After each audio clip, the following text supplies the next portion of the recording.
boys and girls, and welcome back to our second art lesson this half term. So we need to remind ourselves what we've learnt so far. So looking at the screen, we need to remind ourselves, who is Giuseppe Arcimboldo? So he is our artist, but who is he and what is he known for? What's special about his paintings? That's my question to you first of all. A couple of seconds to have a think. Shout your answers at your adult or whoever you're with. So who is Giuseppe Arcimboldo? Well, he is an Italian artist, so he's from the country of Italy, and he's known for his paintings of faces and shoulders and this kind of region, and he always makes his faces using different types of fruit. So here's a good example. Here's one of his paintings there. It looks like a man, I would say, because it looks like he's made a beard out of the different types of fruit. So he's a very good artist for using fruit and vegetables to create his faces. So I'm just going to quickly have a look at your faces. I am so impressed. These ones are from tapestry, but I've also seen the artwork in the classroom that is amazing as well.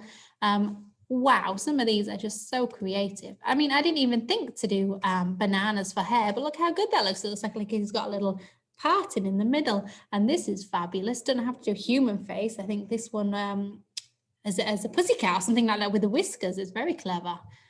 But you also did a little person there as well. I like the ears. The mushrooms are very good for ears, aren't they? I like how you've made the face round here using blueberries. That's a good way of giving you the face shape, and rosy red cheeks. And I think strawberries work really well for the hair because the leaves look like they've got spikes or curls coming off. That's really clever. And broccoli does the same effect as well. Really impressed. So I'm going to give you a little clap for your artwork and everyone at school as well. Well done. I think it is amazing. So this week for our art, we're going to need just one piece of fruit. Smella's got a pear, so you don't need to get as many as you had last time, but we just need one piece. It can be an apple, it can be, in fact, it can be a vegetable. It doesn't have to be a fruit as well. So it could be carrots, it could be broccoli, anything you want. Just one piece. That's all you need this time. And it's not for eating, so don't eat it. You're going to need a pencil. You will need a pencil, and you also will need colouring pencils. Okay, so make sure you've got a pencil, a piece of fruit or vegetable, and some colouring pencils. You will also need a piece of plain paper to do your colouring on, your drawing on. Okay, so let's find out what we're doing today. So as you can see from pictures here, we will be drawing that piece of fruit. So whichever piece of fruit or vegetable you found, we're going to have a go at drawing it. So in the picture you can see here, I drew an apple. So I thought about the shape of the apple. Now what you're going to have to do, as you can see from this little girl here who's drawing, you have to put the fruit in front of you. So whatever you can see in front of you is what you draw. You're not drawing the back of it because you won't be able to see the back of it. You need to place it out in front of you, just like this person here. Either just one piece though, not as many as they have. So the banana or an orange or whatever you've got, and just place it in front of you and only draw what you can see. So you have to keep looking down at your paper, looking up and drawing what you can see. So an example of this is I put an apple in front of me and I drew an apple. We can see here I drew a banana in front of me. This is actually not my drawing, but I'm going to pretend I drew a banana in front of me.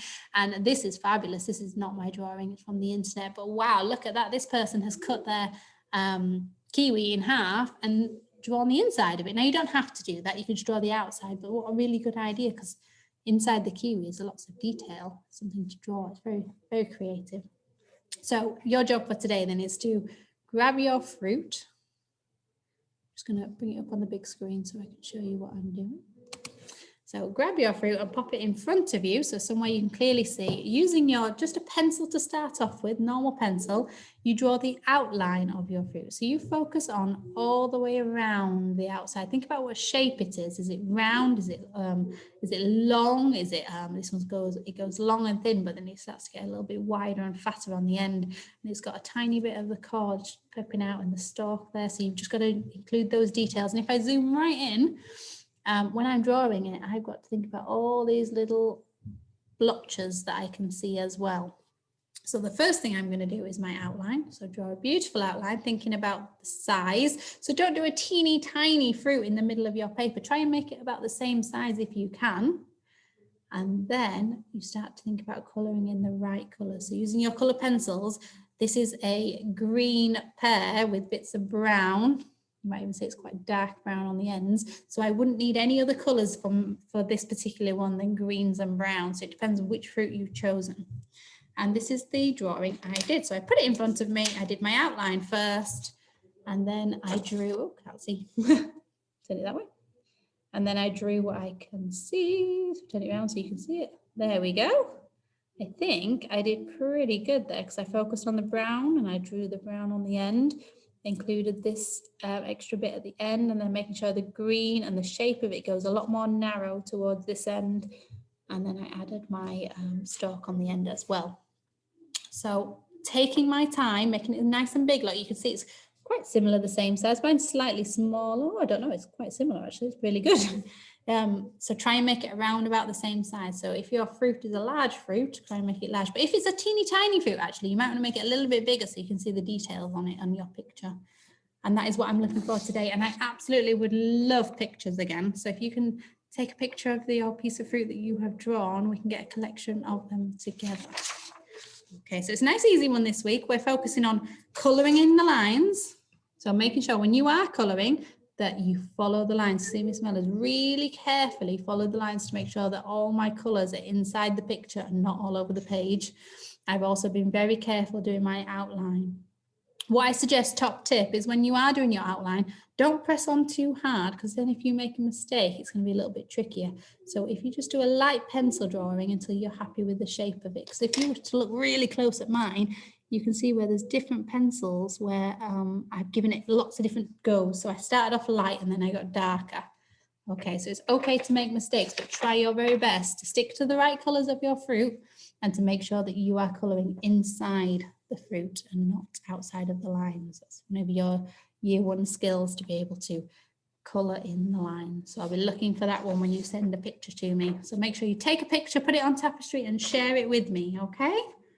Have lots of fun with that one. See you later.